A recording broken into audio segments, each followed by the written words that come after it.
initiated. An appropriate resolution will be moved in the State Assembly.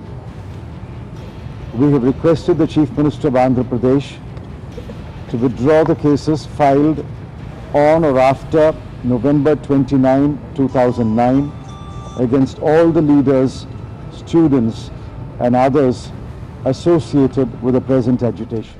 కేంద్ర ప్రభుత్వ ప్రకటనతో తెలంగాణ వ్యాప్తంగా సంబరాలు అంబరాన్నంటాయి. అయితే సీమాంధ్ర నాయకుల కుట్రలు కుతంత్రాలు తెలిసిన కవితక్క కీడును శంకించారు. ఆమె భయపడినట్టే డిసెంబర్ 9 ప్రకటన తర్వాత రాష్ట్రంలో రాజకీయం రంగులు మార్చింది. పార్టీలకు అతీతంగా సీమాంధ్రులంతా ఏకమయ్యారు. ఎన్టీఆర్ ట్రస్ట్ భవన్ కేంద్రంగా రాజీనామాల డ్రామా షురువైంది. చంద్రబాబు నాయుడు, నాటి స్పీకర్ కిరణ్ కుమార్ రెడ్డి రాత్రికి రాత్రి కుట్రలను తెరలేపారు. సీమాంధ్రలో కృత్రిమ సమైక్య ఉద్యమాన్ని పుట్టించారు. కేంద్ర ప్రభుత్వ ఆస్తుల్ని టార్గెట్ చేసి విధ్వంసం సృష్టించారు. రోసయ్య ప్రభుత్వం కూడా సహకరించడంతో ఆందోళనలు తీవ్రమయ్యాయి. దీంతో డిసెంబర్ 23న కేంద్రం మరో ప్రకటన చేసి ప్రత్యేక రాష్ట్ర ఏర్పాటు ప్రక్రియకు బ్రేకులేసింది. తెలంగాణ కాంగ్రెస్ టీడీపీ ఎమ్మెల్యేల చేతగానితనం తోడవడంతో నోటికాడికొచ్చిన ముద్ద కిందపడింది.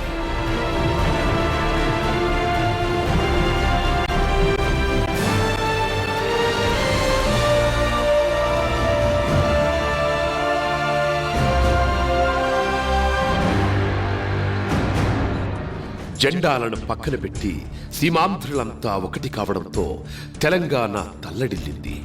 దీంతో మరోసారి ఉద్యమ సారథి కేసీఆర్ రంగంలోకి దిగారు. శరీరం సహకరించుకున్న తెలంగాణ తల్లి కోసం తుడుందెబ్బ మోగించారు.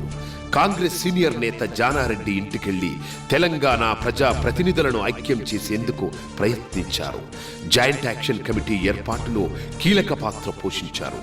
దానికి కోదండరాం లాంటి వివాద రహితుణ్ణి చైర్మన్గా నియమించి ఉద్యమ బాధ్యతలు అప్పగించారు. అయితే తెలంగాణ కాంగ్రెస్ టీడీపీ ఎమ్మెల్యేలు ఉద్యమానికి ముందుకు రాకపోవడంతో టీఆర్ఎస్ ఒక్కటే మళ్లీ ఆత్మగౌరవ పోరాటాన్ని మొదలుపెట్టింది. టీఆర్ఎస్ కు తెలంగాణ జాగృతి అండగా నిలబడింది. జేఏసీ పిలుపునిచ్చిన ప్రతిసారి కవిత మార్గ నిర్దేశకత్వంలో జాగృతి కార్యకర్తలు ఉద్యమ జ్వాల రగిలించారు. బంధులు, వంట వార్పు, రైల్ రోకో, రహదారుల దిగ్బంధంతో ప్రభుత్వానికి చుక్కలు చూపించారు.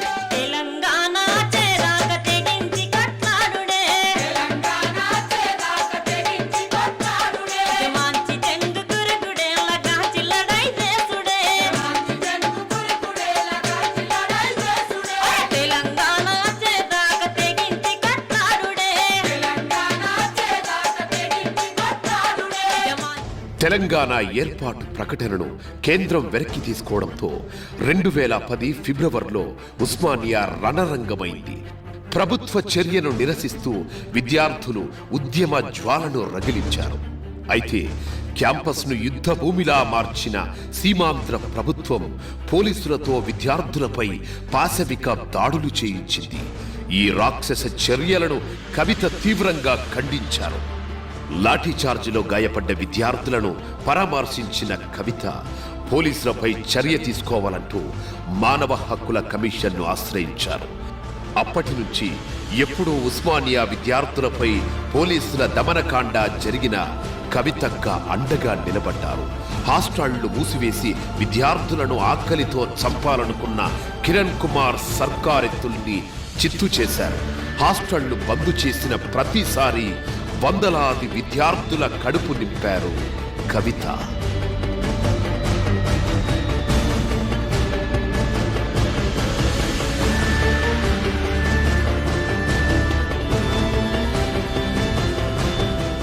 తెలంగాణ ఉద్యమంలోని ఎన్నో వినూత్న పోరాట రూపాలకు కవిత అండగా నిలిచారు.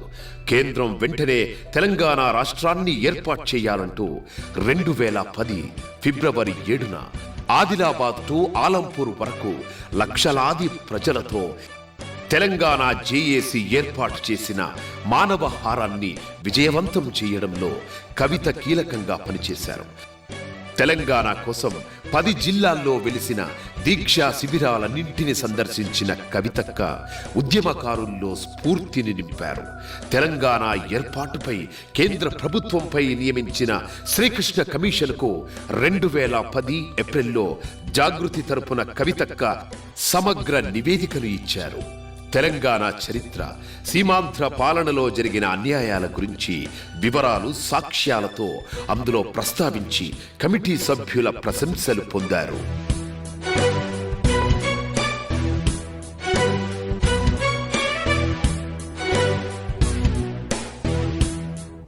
తెలంగాణ సంస్కృతి సంప్రదాయాలతో పాటు అస్తిత్వాన్ని కాపాడుకునేందుకు ప్రతిక్షణం పాటుపడ్డారు కవిత. అందులో భాగంగానే చారిత్రక లాల్ దర్వాజాతో పాటు మహంకాళి ఉత్సవాల్లో పాల్గొని అమ్మవారికి బోనం సమర్పించారు.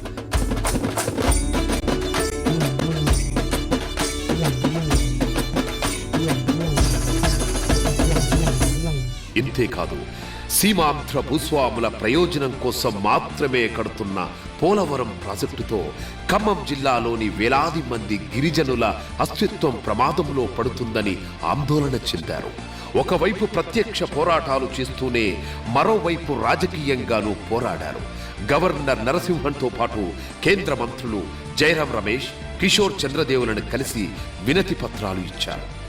పోలవరం విషయంలో జాతీయ మీడియా దృష్టి సారించడానికి కవితక్క చేసిన పోరాటాలే కారణం.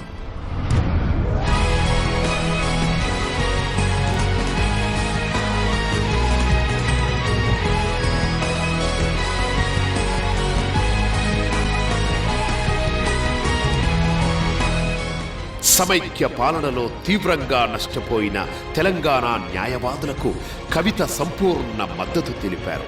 న్యాయ వ్యవస్థ నియామకాల్లో తెలంగాణ వారికి 42% రిజర్వేషన్ అమలు చేయాలని డిమాండ్ చేస్తూ 2010 సెప్టెంబర్లో న్యాయవాదులు చేసిన ఉద్యమంలో ప్రత్యక్షంగా పాల్గొన్నారు.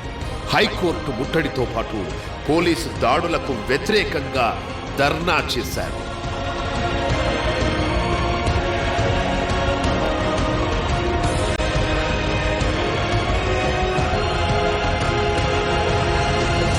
బతుకమ్మ పండుగకు విస్తృత ప్రచారం కల్పించాలన్న లక్ష్యంతో 2010 అక్టోబర్లో కోటి బతుకమ్మల జాతరను ఘనంగా నిర్వహించారు.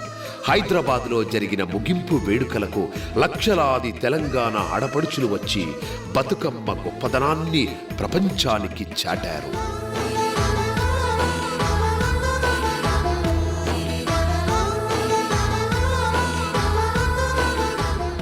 తెలంగాణ జేఏసీ పిలుపు మేరకు 2011 మార్చిలో జరిగిన రైల్ రోకోలో కవిత పాల్గొన్నారు. నల్గొండ జిల్లా బీబీనగర్లో వందలాది మంది ఉద్యమకారులతో కలిసి రైలు పట్టాలపై బైఠాయించారు. తెలంగాణ ఉద్యమ చరిత్రలో మైలురాయిలా నిలిచిన మిలియన్ మార్చ్ వెనక కవిత అలుపెరగని పోరాటం ఉంది.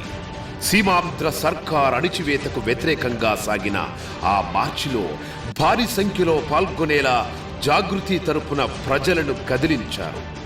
ఢిల్లీ పీఠాన్ని కదిలించడమే లక్ష్యంగా సాగిన మిలియన్ మార్చ్తో నాటి ప్రభుత్వానికి చెమటలు పట్టాయి.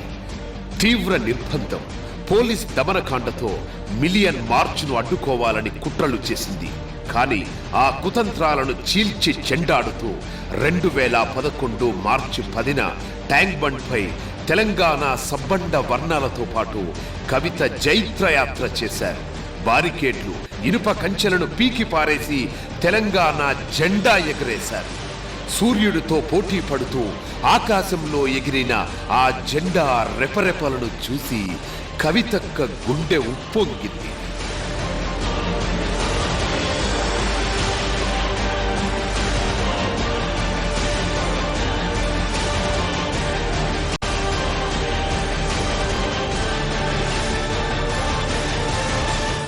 తెలంగాణ జేఏసీ పిలుపునిచ్చిన ప్రతి కార్యాన్ని విజయవంతం చేసేందుకు కవిత అలుపెరగని కృషి చేశారు. తెలంగాణ ఆకాంక్షను కేంద్ర ప్రభుత్వ దృష్టికి తీసుకెళ్లే లక్ష్యంతో 2011 జూన్ 19న తెలంగాణ జేఏసీ వంటా వార్పు నిర్వహించింది. 10 జిల్లాలతో పాటు గ్రేటర్ హైదరాబాద్లో ఇంటింటికి తిరిగి ప్రజలను కవితక్క చైతన్యపరిచారు. ఫలితంగా జూన్ 19న లక్షలాది మందితో హైదరాబాద్ రోడ్లపై వంటా వార్పు నిర్వహించారు. తెలంగాణ సిన్నోడా నీ ఆట పాటకు పల్లె సీమలు ఊగిసలాడాలా ఉద్యమ ముద్రితమయ్యేలా కత్తిని మించిన కంఠాన్నెత్తి పాడర ఇవ్వాలా మన వీరుల త్యాగాల జిల్లాలన్నీ గేరిల్లాలై దండులో సాగేలా నువ్వే ముందర ఉండాలా. మలిదశ తెలంగాణ ఉద్యమంలో మహోజ్వల పోరాటంగా చరిత్రకెక్కిన సకల జనుల సమ్మెలోనూ కవిత కీలకంగా పనిచేశారు. 2011 డిసెంబర్ 13న ప్రారంభమైన సకల జనుల సమ్మెలో పాల్గొని ప్రభుత్వ ఉద్యోగులతో సమావేశమై వారిలో సమరోత్సాహాన్ని నింపారు. ఉద్యోగులపై ఈగ వాలనీయకుండా ప్రభుత్వ దమనకాండను సమర్థవంతంగా ఎదుర్కొంటూ సమ్మెను శిఖరాగ్రానికి చేర్చడంలో తన వంతు పాత్రను సమర్థవంతంగా పోషించారు. 42 రోజుల ఉధృతంగా సాగిన సకల జనుల సమ్మెలో ఆర్టీసీ, సింగరేణితో పాటు కేంద్ర ప్రభుత్వ ఉద్యోగులు కూడా సకల జనుల సమ్మెలో పాల్గొనడంలో కవితక్క కీలకంగా పనిచేశారు. జీతాల కోసం కాకుండా తెలంగాణ భవిష్యత్ కోసం ఉద్యమించిన ఉద్యోగుల కోసం విరాళాలు సేకరించారు. కదిలింది తెలంగాణ కథనాన కాలు దూవి ఇక రాష్ట్రమొచ్చేదాకా రణరంగమాగదంటూ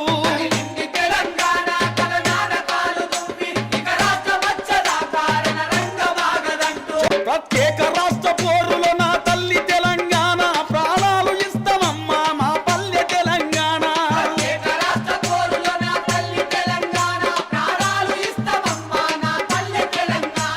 రాజ్యాంగ నిర్మాత డాక్టర్ బాబాసాహెబ్ విగ్రహాన్ని అసెంబ్లీ ఆవరణంలో ప్రతిష్ఠించాలన్న డిమాండ్తో కవిత చారిత్రక ఉద్యమాన్ని చేశారు. ఇదే డిమాండ్తో వేలాది మందితో 2011 ఏప్రిల్లో హైదరాబాద్ ఇందిరా పార్కు దగ్గర 48 గంటల పాటు దీక్ష చేశారు. కవిత పోరాటానికి పార్టీలకు అతీతంగా నాయకులు, ఉద్యోగ సంఘాల నేతలు మద్దతు తెలిపారు. దీంతో దిగొచ్చిన నాటి ప్రభుత్వం బాబాసాహెబ్ విగ్రహం ఏర్పాటుకు ఒప్పుకుంది. 2014 జనవరి 21న గవర్నర్ నరసింహన్ చేతుల మీదుగా అసెంబ్లీలో అంబేద్కర్ విగ్రహావిష్కరణ ఘనంగా జరిగింది.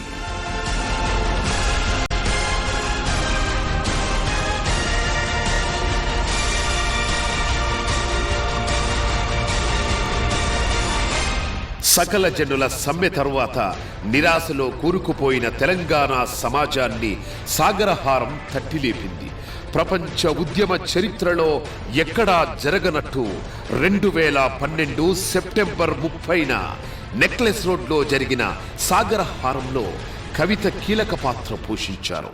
పుడుతొక్కడి సత్తె రెండు రాజిగా ఒరే రాజిగా ఎత్తుర తెలంగాణ జెండ రాజిగా ఒరే రాజిగా. ఏఏసీలో ఉన్నటువంటి పొలిటికల్ జాయింట్ యాక్షన్ కమిటీ ఇచ్చినటువంటి పిలుపు మేరకి సాగరహారంలో ట్యాంక్ బండ్ దగ్గర నెక్లెస్ రోడ్లో జరిగినటువంటి కార్యక్రమం ఏదైతున్నదో మేడం గారితో మేము కూడా కలిసి పనిచేయడం జరిగింది. రైల్ రోకో కార్యక్రమం ఏదైతున్నదో అందులో మేడంని ఆ రోజు అర్ధరాత్రి అరెస్ట్ చేయడం జరిగింది. మేడం అరెస్ట్ అయిందని చెప్పి తెలియగానే అర్ధరాత్రి దాదాపు 1 నుండి 2 గంటల ప్రాంతంలో అక్కడికి వెళ్ళి అప్పుడున్నటువంటి కాంగ్రెస్ గవర్నమెంట్ కిరణ్ కుమార్ రెడ్డి ప్రభుత్వం ఆ రోజు ఫిట్నెస్ ఇవ్వకుండా జైలు పంపించే కుట్ర చేసి బెయిల్ ఇవ్వకూడదనే కుట్ర చేస్తే ఫిట్నెస్గా ఉంది అని చెప్పేసి అక్కడ ఉన్నటువంటి డాక్టర్లతో సర్టిఫై చేయడం జరిగింది.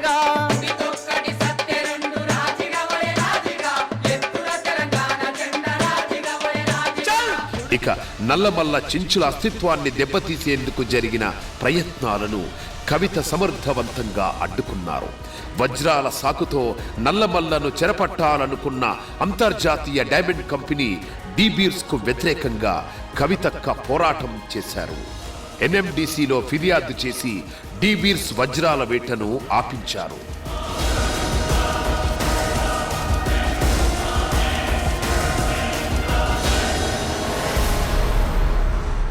విద్యార్థుల పోరాటం, అమరుల బలిదానం, కేసీఆర్ వ్యూహాలతో కాంగ్రెస్ కార్నర్ అయింది. తెలంగాణ తప్పకయ్యాల్సిన పరిస్థితి వచ్చింది. 2013 జూలై 30న ప్రత్యేక తెలంగాణ ఏర్పాటుకు కాంగ్రెస్ వర్కింగ్ కమిటీ తీర్మానం చేసింది. అక్టోబర్ 3న ప్రత్యేక తెలంగాణ రాష్ట్ర ఏర్పాటును కేంద్ర మంత్రి మండలి ఆమోదించింది. అయితే సీమాంధ్రులు మాత్రం ఎప్పటిలాగే తెలంగాణ ఏర్పాటును అడ్డుకోవాలని చూశారు. రాయల తెలంగాణ అంటూ కేంద్రాన్ని గందరగోళపరిచే ప్రయత్నాలు చేశారు. ఈ కుట్రలను ఎదుర్కోవడానికి జేఏసీ, టీఆర్ఎస్ తో పాటు ఢిల్లీకెళ్లిన కవితక్క తనకున్న పరిచయాలతో కాంగ్రెస్ అగ్రనేతలను కలిసి 10 జిల్లాల తెలంగాణే కావాలని గట్టిగా వాదించారు. రాయల తెలంగాణ వాదనను పూర్తిగా తిప్పికొట్టారు. తెలంగాణ వాదుల కోరిక ఫలించి 10 జిల్లాల తెలంగాణ ఏర్పాటే లక్ష్యంగా ఆంధ్రప్రదేశ్ రాష్ట్ర పునర్వ్యవస్థీకరణ బిల్లుకు 2014 జనవరి 7న కేంద్ర మంత్రి మండలి ఆమోదం తెలిపింది. ఫిబ్రవరి 18న లోక్సభలో, ఫిబ్రవరి 20న రాజ్యసభలో తెలంగాణ బిల్లు పాస్ అయింది. 10 జిల్లాల్లో సంబరాలు అంబరాన్నంటాయి. No seconds, please say no. I think the ayes have it, the ayes have it, the ayes have it. The bill is passed. వచ్చిందే స్వాతంత్ర్యం, వీడిందే వనవాసం, వనవాసం, వనవాసం. తెచ్చిందే కొండంత పండగనే మన కోసం, మన కోసం, మన కోసం. కదిలొచ్చే కాలంతో వెల్లువల సంతోషం, మొలిచిందే పెదవులపై పైరల్లే దరహాసం. ఎన్నాళ్లకు వినిపించే నా స్వేచ్ఛ కోయిల కూసే, ఎన్నెన్నో గుండెల త్యాగం జెండాగా విరబూసే. ఎన్నేండ్లకు వీరులు నడిచిన దారిలో వెన్నెల కాసే, ఎనలేని ఏడుపు కంఠం ఆనందంతో కోసే. హే దండోరా కొడదాం రాను యాద్గిరి నరుసన్న, ధరణికి సంఖ్యలే తెగినై సంబరమే చేద్దామన్నా.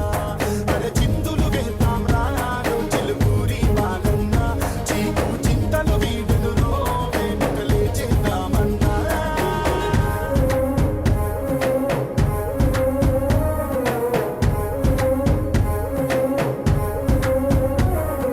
60 ఏళ్ల కల నెరవేరింది. ఆత్మగౌరవ పతాకం రెపరెపలాడింది. ప్రత్యేక తెలంగాణ ఏర్పడింది. రాజ్యాధికారం సంపాదించి పెట్టిన మట్టి మనుషులు తమను తాము పాలించుకునే మహత్తర సందర్భం కోసం ఎదురు చూశారు. అదే సమయంలో తెలంగాణను ఎలాగైనా తమ కబంధ హస్తాల్లో బంధించాలని సీమాంధ్ర పెత్తందారులు కుట్ర చేశారు. సీమాంధ్ర పార్టీల్లోని తమ తాబేదారుల సహాయంతో తెలంగాణలో అధికారం చెలాయించాలని కుట్రలు పన్నారు. ఈ పరిణామాలు కవితను ఆలోచనలో పడేశాయి. వచ్చిన తెలంగాణను ఆగం చెయ్యాలనుకుంటున్న సీమాంధ్ర తాబేదారులకు బుద్ధి చెప్పాలని కవితక్క సంకల్పించుకున్నారు. అదే సమయంలో ఉద్యమ సారథి కేసీఆర్ నుంచి కవితక్కకు పిలుపొచ్చింది.